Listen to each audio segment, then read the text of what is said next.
श्री मात्रे नमः। जय गुरुदेव। मित्रों, आ रहा है गंगा दशहरा।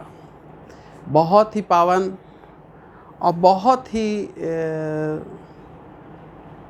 ज़बरदस्त दिन है एक ऐसे उपायों का कि जिससे हम खुद और अपने पितरों को भी हम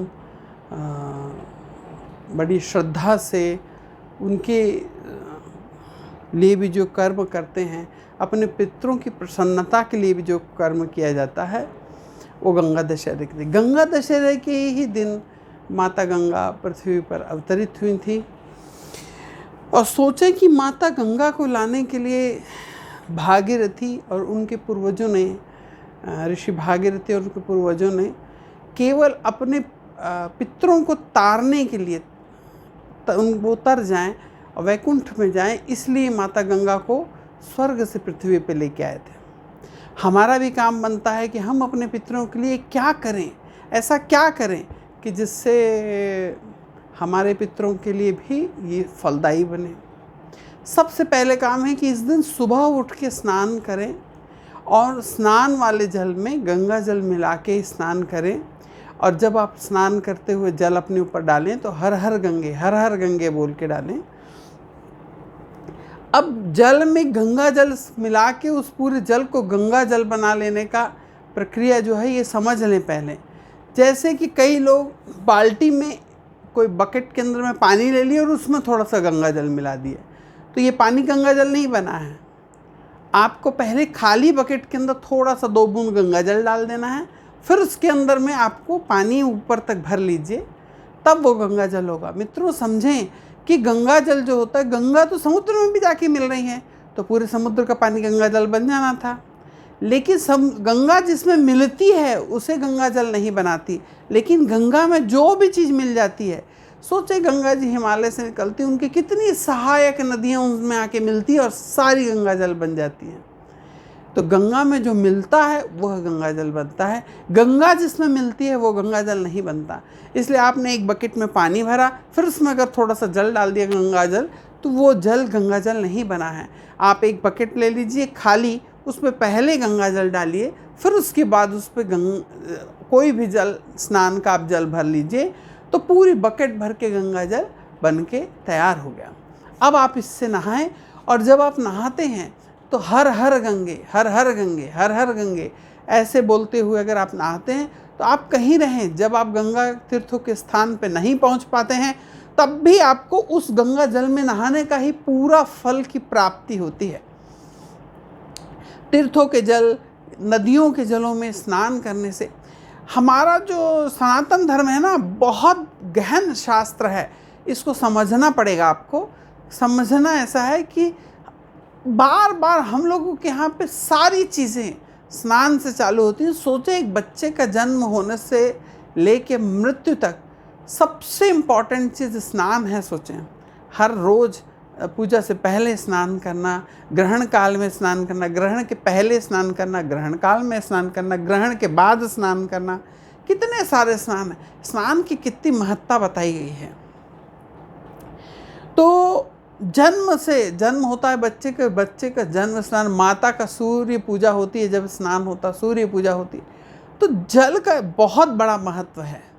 तो अब फिर बात आती है कि कहते हैं कि गंगा जल, कोई व्यक्ति के बहुत लाखों पाप गंगा जल में स्नान करने से धुल जाते हैं।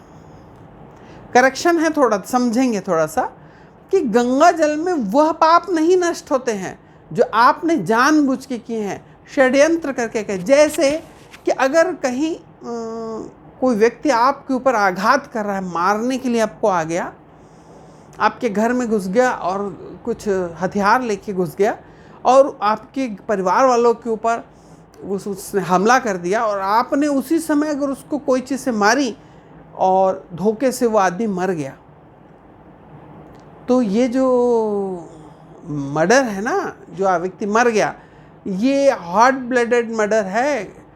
इसका मतलब है कि झूमा झपटी में अपने परिवार को बचाने के लिए हाथापाई हुई, उसमें वह व्यक्ति मर गया, इस पर कोई सज़ा नहीं होगी। लेकिन कोल्ड ब्लडेड मर्डर, जब आप कोई प्लान करते हैं सोचते हैं, साजिश रचते हैं और उसके बाद किसी व्यक्ति को कोई आघात पहुंचाते हैं तो कोर्ट भी उसकी सज़ा सुनाती है और वो कड़ी होती है। वैसे ही गंगा जल में स्नान करने का अपरंपार महत्व है, लेकिन वह पाप जो अनजान में हुए हैं।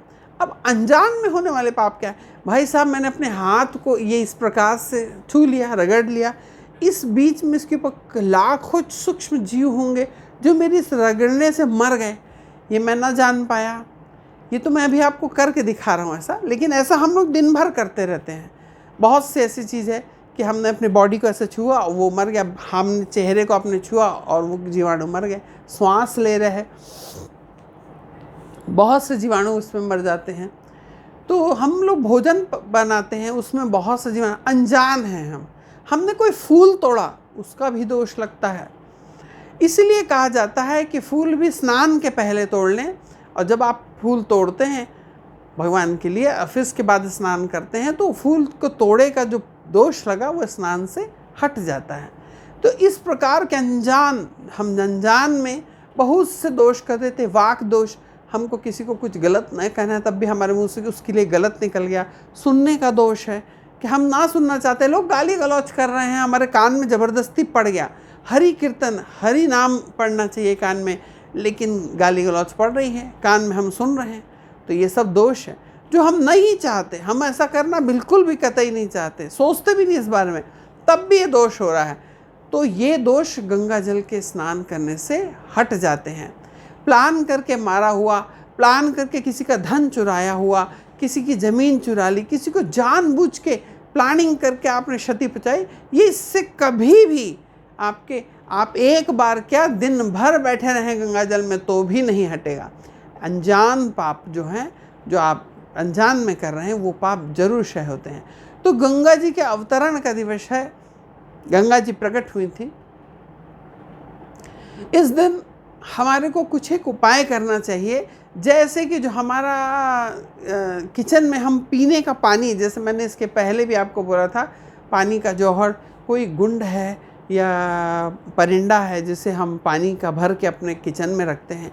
हमेशा 12 महीना आपको एक पात्र जल का हमेशा किचन में रहना चाहिए, जो कभी ख़त्म खाली ना हो। 12 बजे, दोपहर के 12 बजे से पहले जितना वो ख़त्म होता है उससे पहले उसको भर लें। और आप देखेंगे कि 12-2 बजे के बाद अगर वो आपका जो कलश है वो अगर आधे से नीचे चला गया तो देखेंगे दूसरे दिन ज़रूर आपके घर में कुछ ना कुछ कलह होने वाली है। इसलिए उस जल को भर के रखें।